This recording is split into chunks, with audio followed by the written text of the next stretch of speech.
जब एक माँ अपने बच्चे के बारे में सोचती है तो उसे और कुछ नजर नहीं आता, सिर्फ अपना बच्चा दिखता है। लेकिन एक माँ वही नहीं होती जो सिर्फ अपने बच्चे के बारे में सोचे। हमारे साथ एक ऐसी माँ भी है जो पूरे राजस्थान भर के बच्चों के बारे में सोचती है और उनकी तरक्की के लिए, उनकी बेहतरी के लिए एक ऐसा कदम उन्होंने उठाया है जो आज उन बच्चों को तरक्की की ओर कदम दर कदम बढ़ा रहा है, जो उन तरक्की के कदमों से कुछ दूर है। हमारे साथ रूमा देवी जी हैं जिन्होंने अपनी छात्रवृत्ति योजना से बच्चों के लिए एक बहुत बेहतर कदम उठाया है। रूमा जी, किस तरीके से आपने ये छात्रवृत्ति योजना के बारे में सोचा और कैसे शुरुआत हुई? जी, जब मेरी आंखों में छूटे थे और मैंने सोचा कि कहीं ना कहीं मैं और ज़्यादा पढ़ती तो अच्छा होता, लेकिन मैं तो नहीं पढ़ पा रही हूँ। ऐसे ही गांव के और बच्चे हैं जो पढ़ना चाहते हैं लेकिन कोई ना कोई कारण से वो आगे पढ़ाई नहीं कर पाते, उनके लिए मुझे कुछ करना चाहिए।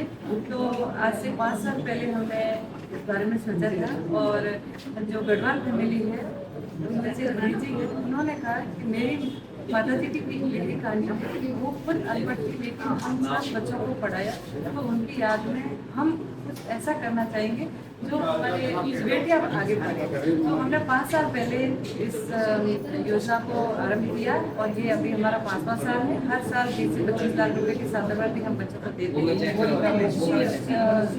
इसमें क्या है कि कुछ बच्चों को हम 25,000 से 75,000 तक की राशि दे रहे थे और इस साल हम 25,000 की छात्रवृत्ति दे रहे हैं और 1-1 लाख के 8 बच्चों को 1-1 लाख के 8 अवार्ड दे रही हैं। तो टोटल अभी तक हम 300 से ज़्यादा बच्चों को तो हर साल का फिक्स रहता है कि 25 लाख की ही छात्रवृत्ति। बिल्कुल।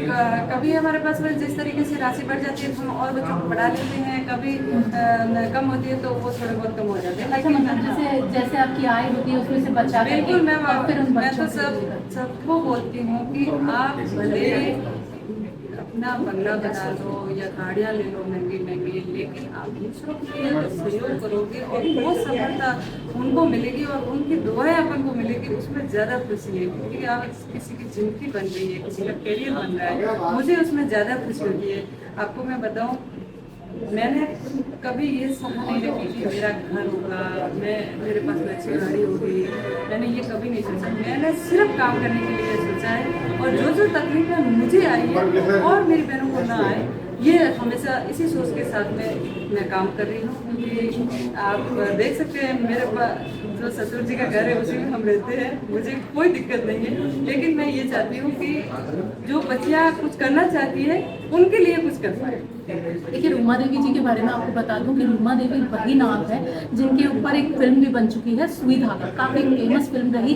और उनके कैसे उन्होंने अपनी ज़िंदगी के सफ़र को आगे बढ़ाया, किस तरीके से। सबसे पहले आपको ये बता दें, उन्होंने अपनी बचपन में ही माँ को खोया, फिर जब शादी हुई कम पढ़ी लिखी होने के बाद में और काफ़ी सारी परेशानियों से जद्दोजहद से होते हुए ये अपने ससुराल पहुंची, वहाँ पर इन्होंने अपने बच्चे को भी खोया। लेकिन वहाँ इन्होंने अपनी हिम्मत को नहीं हारा, इन्होंने अपनी हिम्मत को इकट्ठा किया और आसपास की उन महिलाओं को जो ज़रूरतमंद थी उन्हें जोड़ा और अपने ज़िंदगी के सफ़र को सुई धागे को आगे बढ़ाया और आज उस मुकाम पर हैं जब देश के राष्ट्रपति से भी इन्हें अवार्ड मिल चुका है। रूमा जी, आगे क्या कोई कार्य योजना ऐसी है कि उन महिलाओं के लिए भी आप ऐसी कोई छात्रवृत्ति योजना या ऐसी कोई स्कीम निकाल? महिलाओं के लिए जो गांव में जो गांव ढांडियों में जो बहनें रहती हैं उनके पास में एकदम का कुछ सोर्स नहीं है, उन बहनों के लिए हम ट्रेनिंग करवाते हैं, उनको एक्सपोजर करवाते हैं, मार्केट से लिंक करवाते हैं ताकि वो अपने कला के माध्यम से वो अपना रोजगार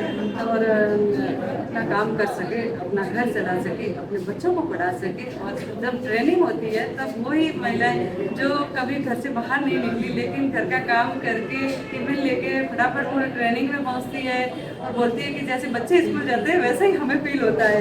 अगर घर में भी कुछ छोटी मोटी कहासुनी हो जाती है तो यहाँ आकर भी हम आराम से खाना भी खा रहे हैं, बातें भी कर रहे हैं, एक दूसरे के साथ में अपनी परेशानी भी साझा कर रहे हैं। तो महिलाओं के लिए एक्सपोजर सबसे ज़्यादा ज़रूरी है और उनके काउंसलिंग सबसे ज़्यादा ज़रूरी है। वो खुद को अकेली ना समझे, हम हैं उनके साथ में।